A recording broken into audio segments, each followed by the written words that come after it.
আসসালামু আলাইকুম গাইস, ঘর থেকে বেরিয়ে হলাম ঈদের নামাজ পড়ার জন্য। এই দেখুন রাস্তা কীরকম খারাপ, চলে যাচ্ছি ঈদের নামাজ পড়তে।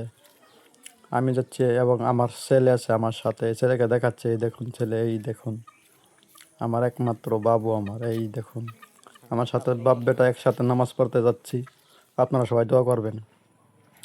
এই মসজিদের গেটের সামনে চলে এলাম। এখন থেকে রাস্তা থেকে অল্প ভিতরে যেতে হবে। আমার ঘর থেকে একটুখানি দূর মসজিদ, যেখানে নামাজ পড়তে যাচ্ছি।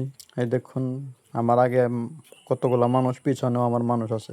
এই চলে যাচ্ছি, মসজিদের গেট দেখা যাচ্ছে, এখনো মানুষ আসে নাই। আমরা অল্প ফার্স্টে চলে এলাম, তো অল্প সময় আমাদেরকে ওয়েট করতে হবে, তারপরে নামাজ পড়াবে।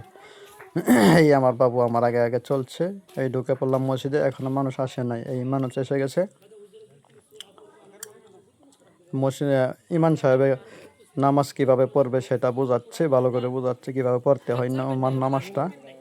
এই নামাজ ভেঙে গেছে, আমরা এখন চলে যাব বাড়িতে। বাড়ি গিয়ে অল্প ঘুরতে যাব মার্কেটে, ঈদের মার্কেটে। এই চলে এলাম মার্কেটে আপনাদেরকে দেখাতে। কয়েকটা ফুল কিনলাম, একটা ফুলের দাম 150 টাকা, 3-4টা ফুল কিনলাম। এখন চলে যাব বাড়িতে।